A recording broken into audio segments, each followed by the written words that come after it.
Welcome back to another exciting episode of bringing Jesus back into focus. A brilliantly enlightened spiritual child, a human child with a physical body of bones and flesh and blood like all of us, a brain and a brain mind, but he realized he had another body, a spiritual body. Then he had the clear light mind experience, the same experience the Buddha had 400 years or so before Jesus, another religion, another country. We've had great spiritual teachers throughout humanity's time, different spiritual philosophers and teachers. Spiritual teachers like Jesus are rare because they actually move right into the spiritual identity that they have with them, and you have with you, and I have with me, and every single child, human child on earth has. And of course, many cultures believe animals also have spirits as well. They have a spiritual consciousness. So, but talking about humans, of course, because that's our identity. We're the human creature on the earth. Jesus said, you've got another body. He says it's spiritual, but it's only empowered by one thing, a loving spiritual life force, or Holy Spirit's the common Jewish Christian term. The Holy Spirit, the loving spiritual life force from the heavenly spiritual world, and the creative spiritual life force of the heavenly universe, and the heavenly spiritual universe and heavenly spiritual world, which is a different spiritual universe. It's a different universe, it's a different world, and it's spiritual. And you have a spiritual body with you now. And Jesus awoke to his spiritual body, and Buddha awoke, and the word Buddha means the awakened one. And Jesus awoke also to his spiritual identity. They both had the clear light mind. They were both pacifists. That was destroyed in the 4th century under Emperor Constantine by the corrupt Christian leaders who converted Christians back to worship the two-headed God of the Jews. The simple facts are these. The Jewish religion is monotheistic only with the body of Yahweh. It's got two heads on it, that body. Yahweh is a two-headed God, a dualistic God. It's got an evil war god, a brutal, murdering, killing, genocidal war god called Mars by the Romans, Sekhmet by the Egyptians, Ares by the Greeks, all brutal, murdering, violent gods' revenge. Don't do what they say and they'll kill you. The Jews had the same God, except they called it Yahweh. The trouble is we've got to say Yahweh one, because the Romans had another God of peace and love called Pax, and the Greeks had Irene, and the Egyptians had another God that I can't remember, but it was a God of calming you down. Be calm. Don't go to war and kill and be violent. Be calm. Have a calm mind, a peaceful mind. Now they had different temples and they had different names because the Greeks and the Romans, the Egyptians and others like them were honest. They knew that a loving God, you can't go and serve a loving God and pray to become a child of the loving God Pax and go to that neighbouring nation and make peace with them, guided by your loving God Pax of peace, and share the produce of the land and the waters of the river with the neighbouring nation. Pax helps you do that. Share, love. Be kind. Treat them as if they're like you. The Jews had the same God, Pax and Irene, but they didn't call their loving God by a different name to their war God. They called their loving God Yahweh, the exact same God as their stinking, filthy war God, which is Mars, Sekhmet, Ares, a brutal, murdering war God. They're all the same. They're all satanic. And Jesus said they were children of a satanic war god. Stop following the murdering, lying war god. He said that to them. It's in the Gospels. You're children of Satan. But they've got another God of love. They're called the good prophets, tried to draw them towards this other God. They were worshipping two gods. Jesus knew that. And that's why he tried to bring them out of it. That's why they killed him, because they don't like leaving their war god. So I'm a Christian, born into the Jewish Christian Catholic Church. I left when I was 16 because they were lying. They were saying the Jews worship one God. I said, well, that's a lie. And then they said, and that's the God of Jesus. I said, well, that's a lie. And in the book of Revelation, he's coming back on the clouds to cause starvation, start wars, poison the rivers, and just generally kill a lot of people. I said, well, that's a lie too. Why are you saying that? Oh, because, well, he loves everyone though too. What? He loves everyone, then he's come back to kill all these bad people. Oh, he saves the lost sheep, then he kills the lost sheep. Oh, look, I'm out of here. That's schizophrenic.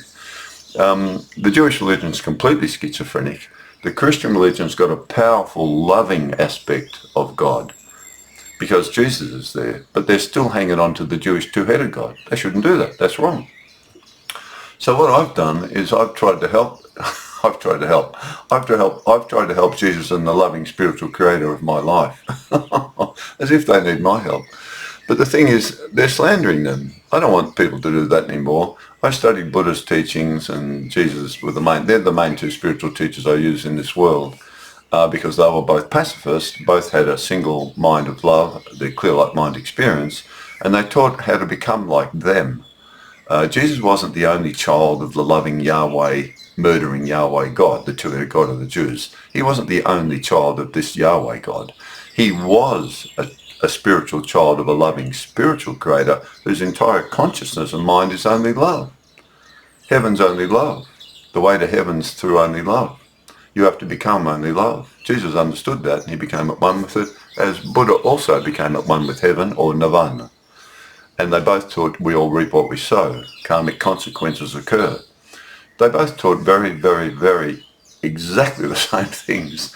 And then Jesus went to another elevation where he said, experience this beautiful, loving, spiritual body you've got with you right now and become at one with it. Make that your primary identity. It's going to leave at death. Become with it now at one. But he said, but while you're here, once you wake up, and don't worship money anymore, then help those who have fallen down. Help the sick and the poor and the prostitutes and the drug addicts and just anyone who's in trouble and suffering. Buddha tended to say, come and sit under the tree with me and experience this beautiful heavenly mind that I've found within myself, which Jesus also found. So Buddha was like passive love, at one with passive love. Jesus was also at one with passive love, but then he converted it into action, love in action. So that's what's so stunning about Jesus, is that you have to awaken to become like him, and then you become a manifestation of heaven's love on earth with your temporary body of flesh before it dies. So you become like a bridge of two planks. One plank is made of a spiritual body connected to heaven. One plank is earthly, dirt, wood, made earthly material connected to earth, and they're joined together. And the thing is, you have to unfold them, to reach across the river between the two shores of heaven and earth. And then the spiritual love can flow through your spiritual body from heaven. Once this is your primary body, you got to connect to heaven primarily. Then that flows through to earth, which becomes your secondary home, not your primary. You have to switch. What you have to try to do is make heaven your primary home now, and let that love come flow through to you, through your physical body, manifested in the earthly world before you leave, because you're going to leave. You're not staying here. This isn't your home. This is a world of dirt, and it's a world of duality and suffering and evil and poison and death. And a bit of love is here, but all the love here comes from heaven anyway. So make heaven your primary identity and your primary home. Through becoming spiritual, you've got to wake up to your spiritual body. They're the Gospels of Jesus Unplugged, so I've had to bring that book out, which has a much clearer understanding of the Gospels. I've removed all Jewish overlays, and it's just a much better language, and it's just easier to understand and focus in on his message of love and non-violence. Be transformed, wake up, become spiritual quickly before you die. Then you won't die. That's what he said. I agree. The more you become spiritually connected to heaven, the more you realize the power of his words and the power of becoming like him. And we become the children of light in the world. I'll never join an army or a navy or an air force. I condemn all armies of the world. They're satanic, all of them. Have a police force, but don't have armies or guns or nuclear weapons or bombs. That's all satanic. They're the contents of the book. We're up to reading Matthew at the moment. I think it's part 12, I think. So we'll move on. So this is my translation, which is just because I know Jesus is love and non-violence, and because I left the Jewish Christian Catholic Church when I was 16 because of these lies, and I went across to Buddhism, and then I studied lots of other religions, native religions, because I was looking and searching at that age, 17, 16, 18, 19, 20, 21 years old. I was really interested in spiritual things. Quite a natural gift from the spiritual heavenly world to search for this. But Jesus and Buddha were both pacifists, so they are my teachers. Any pacifist teacher is my teacher. Pacifism and love and non-violence They're my brother, they're my sister. They're all children of the heavenly world. Let's move on there with Matthew, shall we? Part 12, the talents parable. Matthew 25:14 to 30. Luke 19:11 to 27. Jesus said, "You must grow in spirit. It is like a householder going on a journey who called his servants and gave one 5 talents, which equals 30,000 denarii, to another 2 talents, which equals 12,000 denarii, and to another 1 talent, which equals 6,000 denarii, and said, 'Work with these things I give to you, and increase them until I return.' Then the master left. He who had received 5 talents went at once and worked with them, and he made 5 talents more. Likewise, he who had 2 talents made 2 talents more. But he who had received 1 talent went and dug a hole and covered the gift with the earthly dirt, so it remained hidden from view and unused. When their master returned, he called them to him to see what increase they had made with his gifts. And he who had received the 5 talents came forward and said, 'Master, you have given me 5 talents, and I have made 5 talents more.' His master said to him, 'Well done, good and faithful servant. You have been faithful over a little, so I will place you in charge over more. Enter into the joy of your master.' And he who had 2 talents came forward and said, 'Master, you gave me 2 talents, and I have made 2 talents more.' His master said to him, 'Good and faithful servant, you have been faithful over a little, I will place you in charge of more. Enter into the joy of your master.' And he who received 1 talent came forward and said, 'Master, I know you delegate work to be done for you, but I was afraid to do it. So I hid your gift and did only earthly things. I give back to you the gift you gave to me unused.' And his master said to him, 'You worthless and lazy servant. You knew I delegate work to be done, so you should have used the gift I gave you to increase your gifts and join them with mine. Take the gift of 1 talent from him and give it to he who has 10. For to everyone who has, more will be given, and he will have an abundance. But from him who does not have, even what he has will be taken away from him, and he will be left with only earthly things that perish away to nothing." Author. We all have certain gifts or abilities through which we can manifest the loving spiritual life force that empowers our spiritual bodies and souls. Some have more than others and so can achieve more. But Jesus points out it is not about the quantity, but about giving 100% of what you have to work with.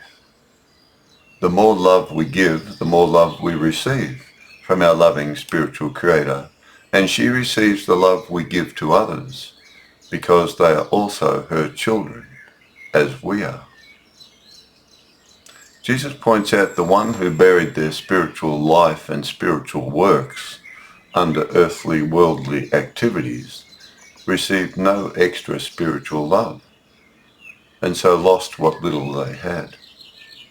He was frightened to be spiritual and invest in spiritual works, so remained earthly and material, wasting his opportunity to grow in spirit.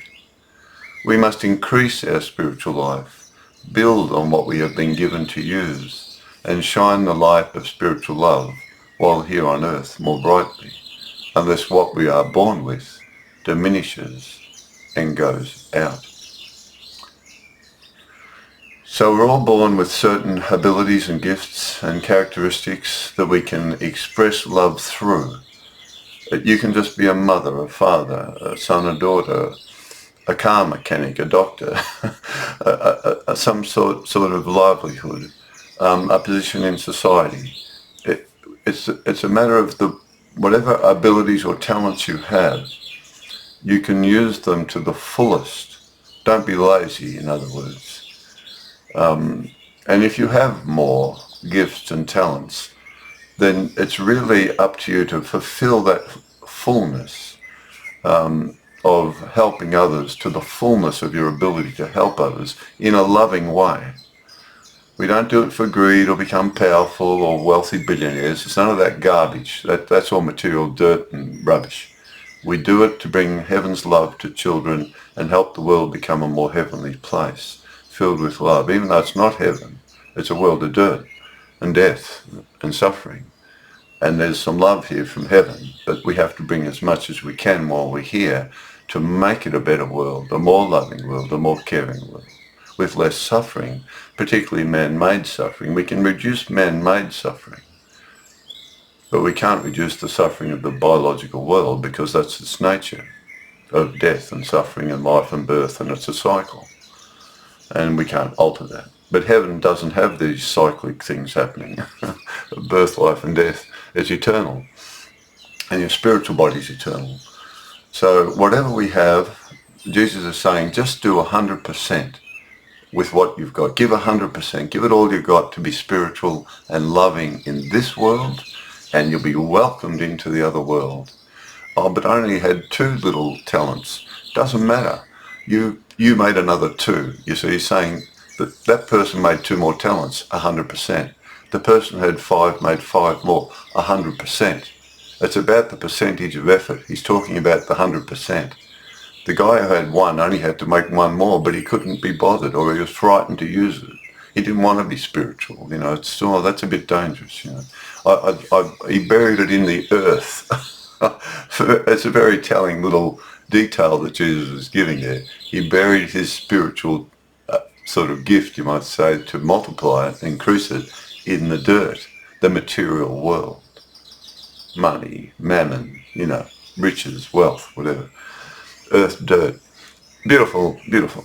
Sheep and the goats. Oh, one of my favourites. One of my favourites. Love this one. Matthew 25:32-46. Jesus said, "Children of all nations shall come before the loving spiritual Creator, and they will be separated like a shepherd divides sheep from the goats. And our loving Creator will say to the virtuous sheep, 'Come into the heavenly spiritual world prepared for you. For I was hungry, and you gave me to eat. I was thirsty, and you gave me to drink. I was a stranger, and you welcomed me. I was naked, and you clothed me. I was sick, and you visited me. I was in prison, and you came to me.' Then the virtuous children will answer the loving Creator and saying, 'When did we see you hungry and feed you, or thirsty and give you drink? When did we see you a stranger and take you in, or naked and clothe you? When did we see you sick or in prison and come to you?' And the loving Creator will answer and say to them, 'Truly I say to you, whenever you did these things to one of the least of my children, you did it to me.'" That is just beautiful. We're all children of a loving spiritual Creator in a heavenly spiritual universe and world. It's a different dimension. You've got a spiritual body in the flesh. It's like water in the vase. Think of yourself like that. You're not the water. Sorry, the water's not the vase is not the water. You have to become the water primarily. But it's in a vase. A vase is holding your spiritual body in place while you're here in the world. But once the vase smashes apart, boom, it dies, the water's released and evaporates. So we have to get ready to leave the vase. And these are the children living out of the water. They love. Your spiritual body's inside you. It has to come alive and wake up. And then when you live out of it, it's your primary body. It actually becomes, you might sort of say the water's on the outside of the vase. Or if you want to put it into another part of the analogy, you've got so much love inside the vase of your physical body, the water just wells up like a wellspring that wells up to eternal life, is the way Jesus described it. And imagine that water just flowing out and cascading over the sides of the vase all your lifetime. And people see the water.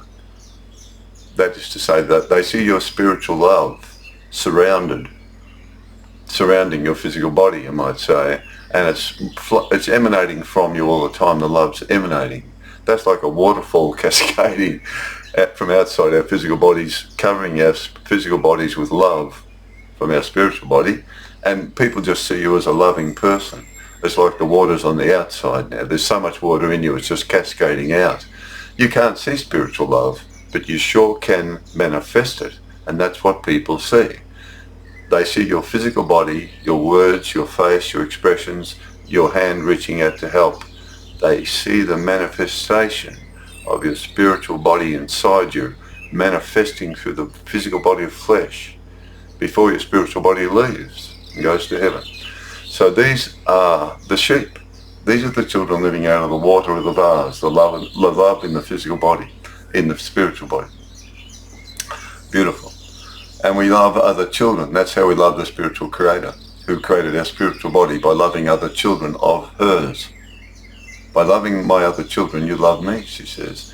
And of course, even in this material world, if some parents lose a little child at the fair or somewhere, or whatever it is, and the child's lost and crying and in danger, and you come and hold that child, where are your parents? And we'll help them, we'll help you find them.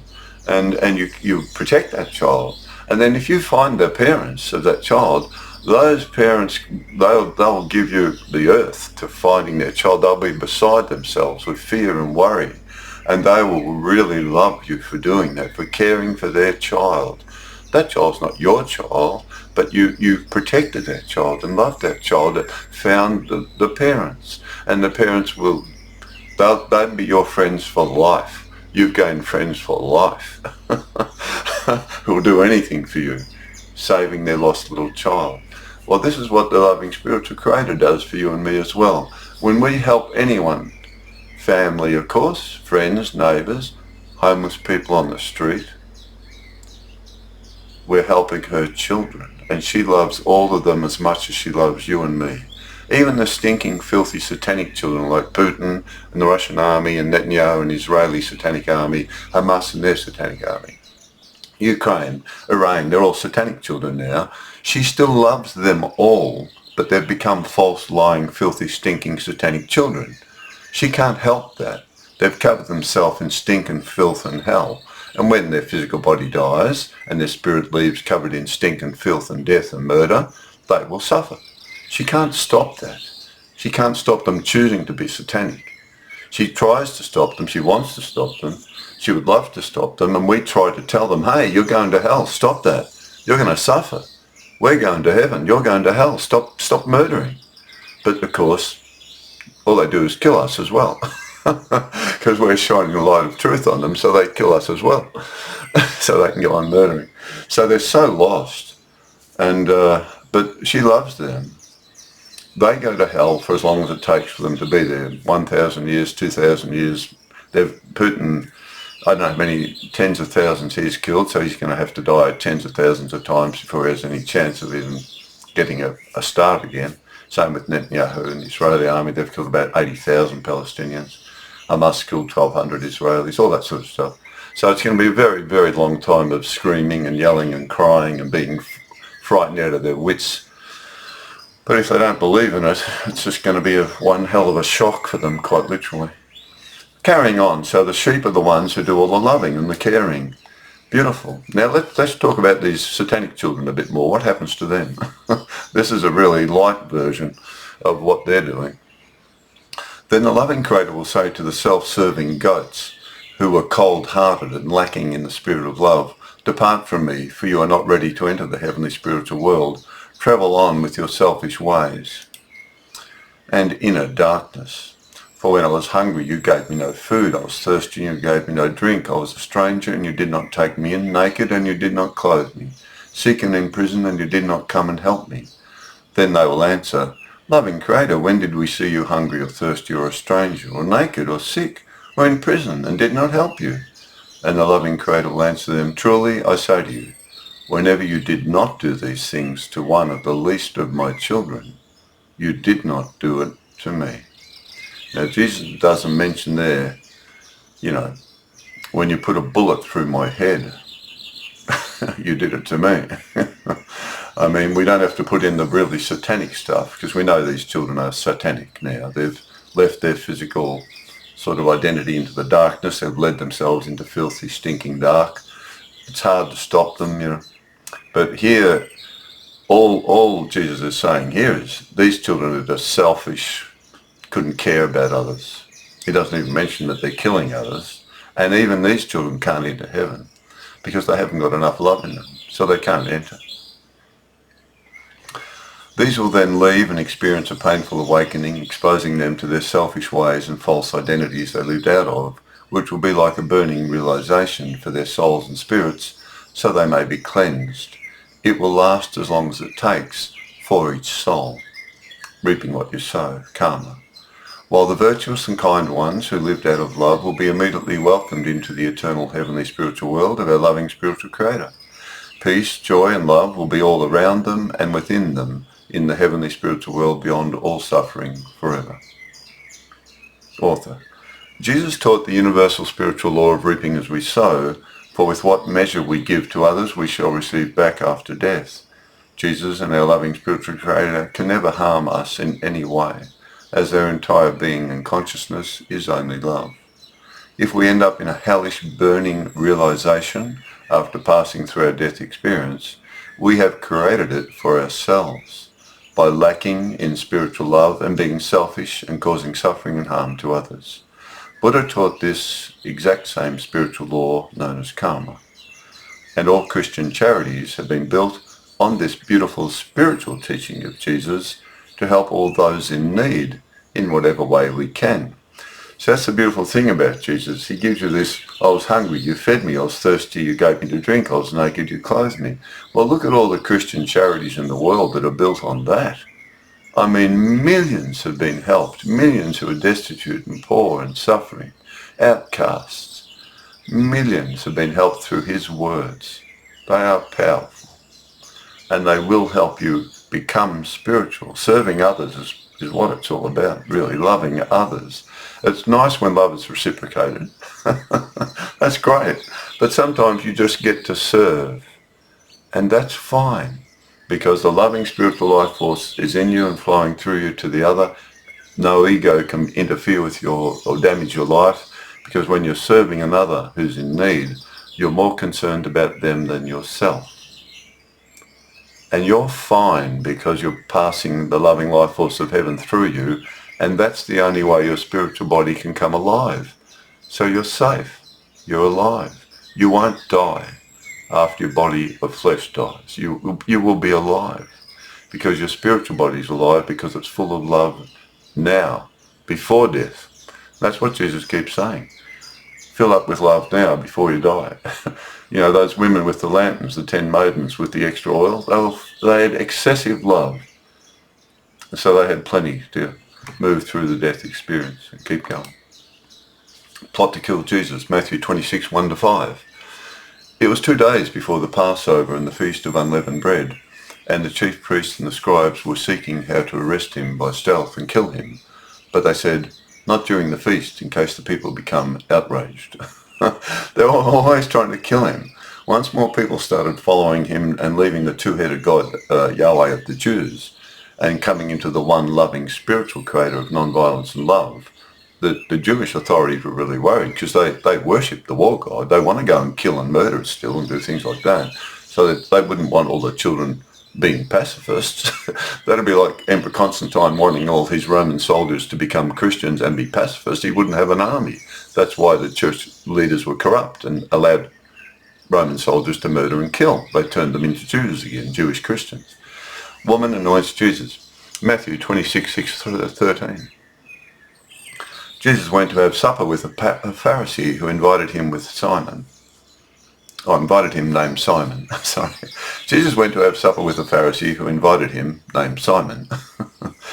While at table, a woman of the city, who was a known sinner, heard Jesus was there in the house and went to him. She brought an alabaster flask of expensive ointment called nard and came and stood behind Jesus crying, and her tears fell on his feet as he lay at table. She then wiped his feet with the hair of her head, and kissed his feet and anointed them with the ointment, and the fragrance filled the house. Some disciples complained it was a waste and could have been sold to raise 300 denarii for the poor, and they were upset with the woman and criticized her. Jesus heard them and said, "Leave her alone, why do you trouble her? For she has done a beautiful thing for me. You always have the poor with you, and whenever you wish you can do good for them, but you will not always have me." Now the Pharisee who invited Jesus, after seeing what the woman did, said, "If this man were a true prophet, he would have known who and what sort of woman this is who is touching him, for she is a sinner." But Jesus heard this and said to him, "Simon, I have something to ask you." And he replied, "What is it, teacher?" "A certain creditor had 2 debtors. One owed him 500 denarii and the other 50. When neither could pay, he forgave them both. Now, which one of them will love him more? Simon answered, the one, I suppose, to whom he forgave more. Jesus said, you have judged rightly. Then turning to the woman, he said to Simon, do you see this woman? I entered your house, and you gave me no water to wash my feet, but she has wet my feet with her tears and wiped them with her hair. You gave me no kiss of greeting, but from the time she came in, she has not stopped kissing my feet. You did not anoint me with oil, but she has anointed my feet with oil. Therefore I tell you, her sins, which are many, are forgiven, for she has loved much. But those who are forgiven little, love little. And he said to her, your sins are forgiven. Then those who were at table with him began to say among themselves, who is this who even forgives sins? And Jesus said to the woman, your faith has saved you. Go in peace. Author. No matter how great our sins may be, they can always be cleansed while still alive by feeling remorseful, asking for forgiveness, and coming into the spiritual way that Jesus taught. The further we have gone into darkness, the greater will be our relief and joy when we return to the light and the loving way of our loving spiritual Creator, as Jesus taught us to do. The woman in this story was remorseful and overwhelmed with love and respect for Jesus, and knew intuitively that he would love her despite her sins. Jesus loved everyone, but we see here how the woman was being judged by others as being unworthy of love. And there's the juxtaposition between, say, the Jewish Christian religion and the Christian religion. Jewish Christians often judge and condemn and say, oh, if you're not a Christian, you're not going to heaven. They're Jews. That's the Jewish religion, the chosen children of God, they're the only ones and all that sort of rubbish. No, we're all children, potentially, of the loving spiritual world if you want to go there. And here, this woman who had sinned greatly, apparently, and she was deeply remorseful and ashamed, and she was crying. She was crying. Jesus didn't abuse her, or he forgave her. He could see she was sorry. And because she was in the presence, his presence, and his only love, he is an awakened spiritual child. She wasn't. She'd been sinning. So she wanted to be like him. So she came to him. And he said, you're forgiven. You understand you've done wrong. You're remorseful. You know you've done wrong. So you're forgiven. If you know you've done wrong and you're not doing wrong anymore, you're forgiven. It's that simple. Normally we ask for forgiveness as well, just to put the icing on the cake. But going to Jesus was her way of asking for forgiveness, because he was just so beautiful in love. She knew that if she was with him and just went to him and just honoured him, she was recognising that he had no sin. He was perfect and she wasn't. That's why she came to him. But she knew from his reputation that he wouldn't hurt her. But the others went, oh, she's a sinner, get her out of here. We're not going to forgive her, she can go to hell. Oh dear. Jesus at Passover. Oh, we'll leave it there. We'll leave it at that. So this is the beautiful thing about Jesus, you see. You have to stop sinning. It's a beautiful dialogue there. It's wonderful, the juxtaposition between those who condemn Jesus with sinners. Oh, what are you doing with all those terrible bad people? They're evil, they're going to hell. No, I'm bringing love to them. I love them. I'm loving them out of sin. Don't you get it? I'm helping them come out of sin by loving them and showing them the way of love. And then they can change their way and become spiritual and beautiful and go to heaven too, just like you. And in fact, if you're really rich, in fact, they're going to go to heaven before you. I mean, he really rubs it into the rich Jews. So it's great. So he understood it's all about spirituality. It's not about the material earth world of dirt and suffering that we're unfortunately trapped in. I don't know why we've come here. There are different thoughts about it. Buddha had different thoughts, and the different different religious traditions have different thoughts as how come we're born into this world of suffering and birth, life and death, and there's evil here, and it's a dualistic world, there's good and there's hate and there's evil and there's war and there's peace and there's love. It's all messed up, it's all entangled up, and there's white and black and there's grey, the two opposites are mixed together to make grey, and it's horrible. So it's a really horrible world, the earth world. But when you've got children of love here, and when all children become children of love, then that's the highest level that this world could possibly reach in spiritual awakening, because it's still all material and all bodies of flesh die. It's all biological still. But if no human child hurts another child, well, we've gotten rid of probably, 80% of the world's suffering at the moment with all the wars going on. But even without anyone being a satanic war child anymore, or robber or thief or gangster, etc., even if we were all decent and good children and beautiful children on earth, we all still suffer. You break your leg, you have a toothache, you get an illness, a sickness, a biological bacterial infection in your body that kills you, kidney failure, cancer, etc. So this is still a dangerous world, and we need to go to a better world, and that's what Jesus taught and Buddha taught. You can get there. We'll show you how to get there. And they explain you have to become this other primary spiritual identity. Once you do that and you wake up and become into this spiritual identity of who you really are spiritually, then your spiritual body will come alive and it'll be filled with loving life force from heaven. So you're connected to heaven. And then so when your physical body, which is connected to earth, goes back to earth, your spiritual body, which is filled with the life force from heaven above, born again from above, as Jesus said, spirit gives birth to spirit from above, then you'll go back to where that life force is. The life force in your spiritual body comes from the heaven spiritual world, and if your spiritual body is alive and filled with love, you're not staying here in this world of dirt and pain and suffering and war and bombs and evil. You're going to heaven because you've committed to be spiritual over the flesh. And you won't join armies, navies or air forces. You won't be involved in any of that stinking satanic filth that these mentally insane children in the world are teaching children to teach war to them. Let's teach children war and killing. Oh, wow. Talk about Satan. Talk about Satan's little helpers. What a disgusting thing to do to children. Anyway, they're the evil ones. They're the ones with the millstones around the necks. They can all...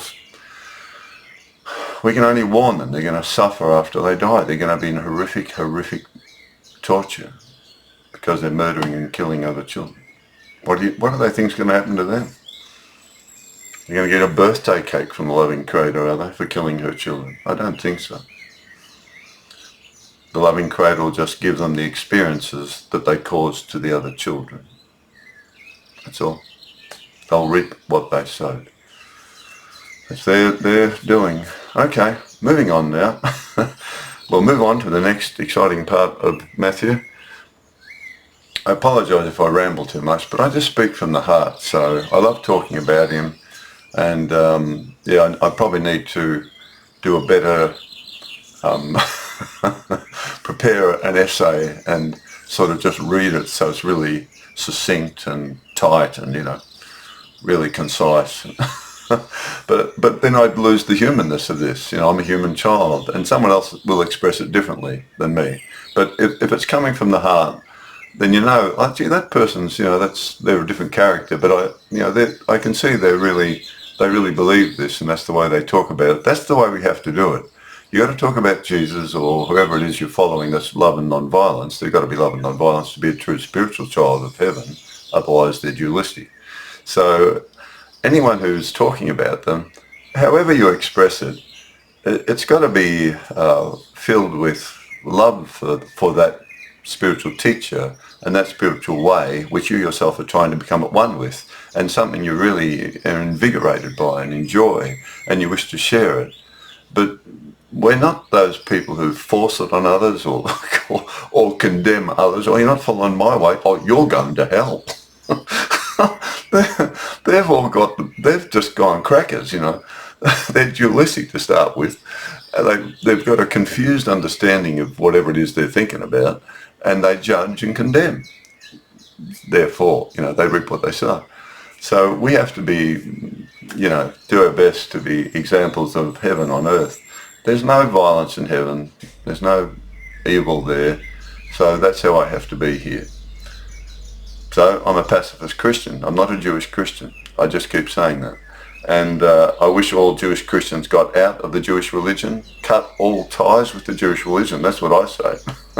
Rip out the book of Revelation and burn it and follow Jesus' words, and you'll wake up one day in a beautiful heavenly spiritual world, which I haven't seen or know anything about, except what Jesus and Buddha talked about. There's no suffering there, but you're still alive. Sounds good to me. Look forward to it if I can get there, he said. Love your way to heaven. Commit to it now on earth. It's a dangerous time on earth. Do not support any army in the world, Navy or Air Force. I don't support them in Australia, and I don't support them anywhere. Get out of them. Dismantle the armies of the world, the armaments industry. They're satanic, all of them. Keep a Coast Guard, a Border Patrol, police force. Every country needs them. Dedicated officers in the police forces or border patrols. We all need them. Customs. We all need these border protections and internal police forces for the local gangsters and murderers and killers and thieves. Children who've become bad, gone down the bad way. But all armies in the world, it's time to get rid of them now. I want to get rid of them. I won't partake in them. That's how I get rid of them. I will not support them in any way. And if all the children of the world, particularly young children who I'm appealing to you, understand what it is to be a pacifist. You're thinking about another dimension, another world that you're going to go to, but it's only love. It's the only way we can stop the wars is don't become a soldier. Who's Putin going to kill if he didn't have the Russian army? Who can Hamas kill if they haven't got a leader? Netanyahu, the Jewish army. If they haven't got any soldiers, who can Netanyahu kill 80,000 people by himself? No. Can Putin kill 70,000 people by himself? No. Could Hitler kill 26 million people by himself? No. Who does it? The soldier. The one who listens to the brain-dead satanic bastard who's running the show. Well, I'm not following any brain-dead bastard like that. I condemn them for their actions. Their actions are condemned as being evil by me. What happens to them? They'll reap what they sow. That's the warning that Jesus and Buddha gave, and I give it too, because that's the only spiritual law that exists. Everybody reaps what they sow. Whatever you sow, you will reap. You can't get a more perfect justice than that. It is perfect justice. No one to blame but yourself. And that's the way it is. Love your way to heaven or hate your way to hell. The choice is yours. I suggest you choose the first one. Love your way to heaven. Okay, we'll move on to part 13. Bye for now.